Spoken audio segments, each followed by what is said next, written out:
അപ്പോ ക്ഷീണോട് അടുപ്പിച്ച് ശരിയാക്കാനല്ല, ഇത് ഞാന് നമ്മളെ KP ആക്കി കേന്ദ്രത്തിൽ നിന്ന് വാങ്ങിയ 3 കിലോന്റെ അരിയാണ്. 3 കിലോ. ഇത് എല്ലാ പണ്ഡിതന്മാരും ഈ കാലത്ത് എല്ലാ പണ്ഡിതന്മാരും അംഗീകരിച്ച മുദ്ദ. അപ്പൊ ഇത് നമുക്ക് എത്രയുണ്ട് എന്ന് ഒന്ന് അളന്ന് നോക്കാം. 4 മുദ്ദാണ് ഒരു സാർ.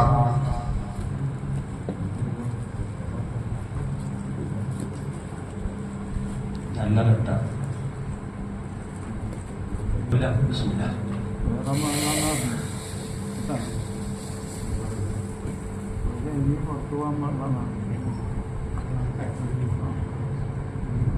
ഇതിങ്ങനെ എന്തെങ്കിലും സ്ഥാനത്തിനോട് ഇങ്ങനെ പഠിക്കണം. ഇതിപ്പോ ഒരു മുദ്ദ.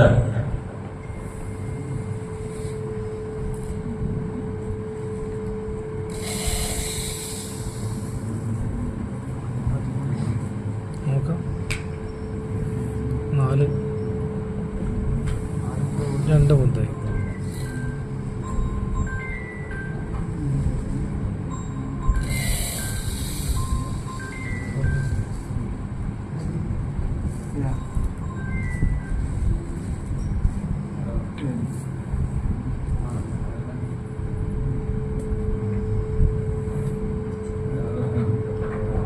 മൂന്ന് മുദ്ദായി.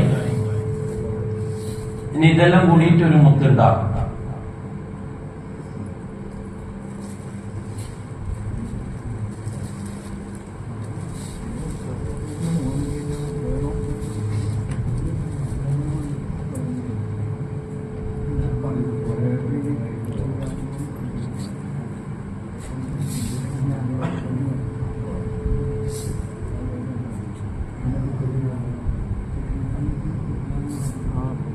കറക്റ്റാണ്.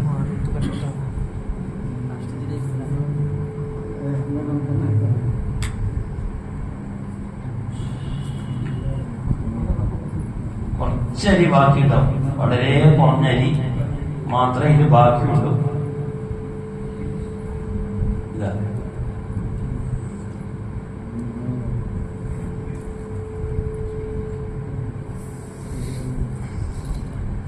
3 കിലോ അരി 4 മുദ്ദ്.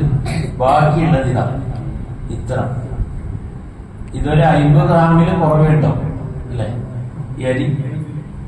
അപ്പോ ഒരാൾക്കുള്ള അരി ഈ കുറുവ അരിയാ വാങ്ങുന്നത്. പല അരിയും പല ഇതിലായിരിക്കും വരിക.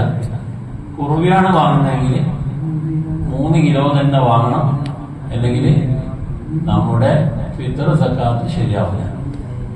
ഇനി വേറെ അരി നോക്കിയാൽ പിന്നെ ഇതേപോലെ ആൾക്കാണെങ്കിൽ ചെറിയ മാറ്റം ഉണ്ടാവും. അപ്പൊ ഏത് അരിയാണെങ്കിലും നിങ്ങൾ ഒരു 3 കിലോ വെച്ചിട്ട് ഒരാൾക്ക് നല്ല നിലക്ക് കൊടുക്കണം. എന്നാലേ നമ്മുടെ പിന്നെ ഫിത്ർ സക്കാത്ത് ശരിയാവും. അപ്പൊ അതെല്ലാവരും ശ്രദ്ധിക്കാം. കൂടുതലൊന്നും പറയുന്നില്ല. അല്ലാഹു സുബ്ഹാനഹു വ തആല നമ്മുടെ അമലുകളൊക്കെ കബൂൽ ചെയ്യട്ടെ.